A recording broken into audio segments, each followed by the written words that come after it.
Hey YouTube, back at you with this Yamaha quad. If you watched the last video, we picked it up for 300 bucks. It was locked up.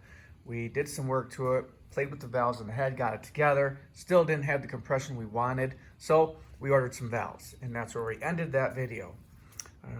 We're picking up right where we left off.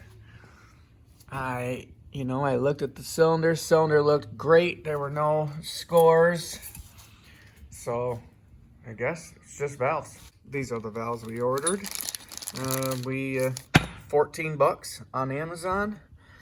These are the seats, so they don't look bad. That was the exhaust valve, and that one sealed up great. It was the intake valve that was leaking, and what it was is it turned out it was just a little bit bent, and it was worn down really bad. This right here, this edge is literally as sharp as a razor. That thing is just worn, crazy worn down. What's crazy is it looks like a new valve. I mean, it doesn't look like it's an old valve, so who knows. Let me get these out of the bag and see what they look like. Right off the bat, I can see a big difference in the way these things seat. Look at the edge on that one and look at the edge on that one. Good gosh. That thing is severely worn. And I think that also aided to it not seating right was, with that being worn down so far, that spring doesn't have as much pressure to pull it back. And that's what I was experiencing, was if I push the valve in, it would seat and then it would hold fluid.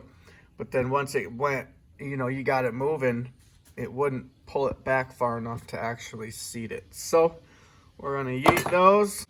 We need to stick these in here. We need to valve lash this here, get that nice and seated with the valve.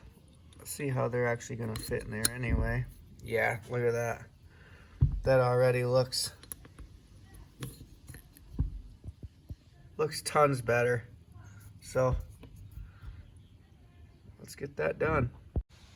New valves are in. You can see that's dry. Best way to test that is spray a bunch of brake cleaner inside there. And if it comes through there, you've obviously got an air leak. No leaks. This is the exhaust side. That valve had been replaced. That was a newer valve, I'm assuming, because that was all chipped up. But you can see it's full of brake cleaner, no leaks. So we've got a good head that we know is not leaking air. Now we got to put it on there. This time I'm almost sure it's going to run. Draining the oil. That stuff is dark. So I'm going to put new oil in it. I think we're there. I've turned it over. We got the carb on. We know the valves are sealing, so we've got better chances than before. Hopefully she runs. We will see. Let me get some new oil in this thing. It didn't seem like there was any oil in it, but I mean, at least there was that much, probably about half a quart. Well, I think it's a sad day for this old Yamaha Breeze. I guess I have decisions to make. We got it running. It needs a boot for the airbox, but then this rear end's locked up. So I went to dig into it, and I can't even get any of this off because they welded the hub on there. So, I mean, they goober welded the crap out of it in there. So the hub can't come off. I can't even get the axle off to service that. So I'm debating, do I want to take the time to grind that and try to figure all that out? I may be able to take this side off. You never know. Maybe it's the brakes that are locked up. This thing is pretty froze up. The brake levers are all,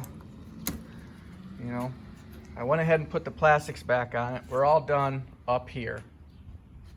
It fires up, it runs decent. You kind of hold your hand over the carb as if there were an air filter, and it idles all day long and sounds amazing. It's got a new piston, new jug, new piston, new valves, carb clean. The thing, it's worth something. It's got brand new tires on it. I got it extremely cheap. I'm debating, do I want to try to sell it now, make a couple $100 and let someone else deal with it, or I need to get in there with a grinder, grind that hub, try to get that axle off there, and go about that. Let me show you, let me take this wheel off and show you what I got. I got to thinking, you know, this thing sat, all the levers are froze up. What if this brake is froze up inside here? And that's impeding it from spinning. Because that shaft drive, it's got brand new fluid in it, which it could have locked up and then someone tried reviving it with new fluid. I don't know, but it's more likely that this brake would be froze up. So I got this hub here and I'm trying to get into it and it's completely locked on there. That's my brake drum. So cross your fingers. If I get this off and these wheels spin, we are in. This thing's gonna be sweet. If not, and it's still that, I think I'm bailing on the project.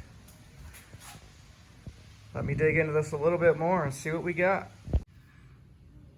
I'm seeing a glimpse of hope here. Look at the axle turns inside the hub, but the hub don't move.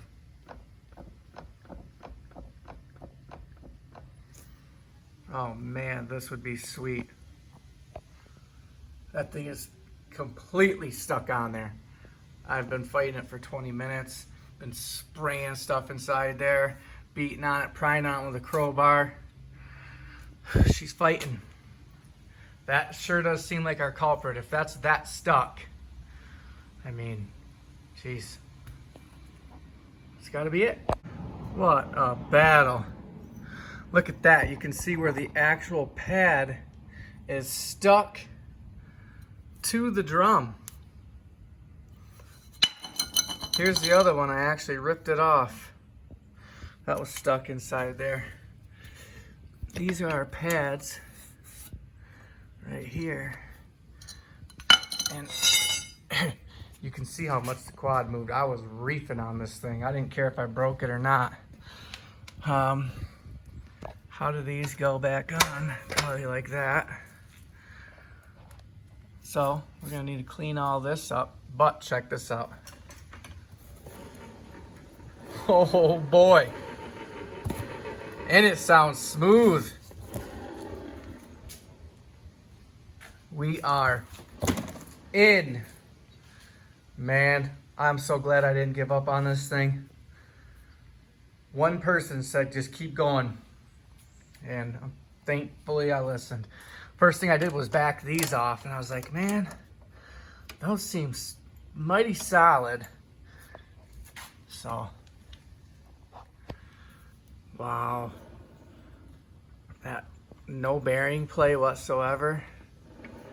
That axle sounds good. We're in, boys. Well, that was unexpected. I put the wheel back on, got it rolling, rode it around the yard, figured I'd put up a feeler post on Facebook Market for $700.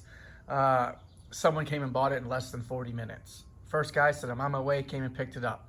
I posted it. It needed a throttle cable still because it was kind of revving when you turn the bars, but it was running good and it was rolling good. And obviously it needed rear brakes. I figured I could keep working on this thing, put a bunch more money and time into it, and still only be able to sell it for maybe $900, or, you know, put it up. Someone else will get a deal. They can put a little into it and get a nice quad for a decent price. And, you know, they took me up on it. So that's gone. I wanted to film it, but I was gone. I rushed back home just to sell it. I didn't have time to film it. Dang it, I should have. But here's the KX250 that I bought for $1,100.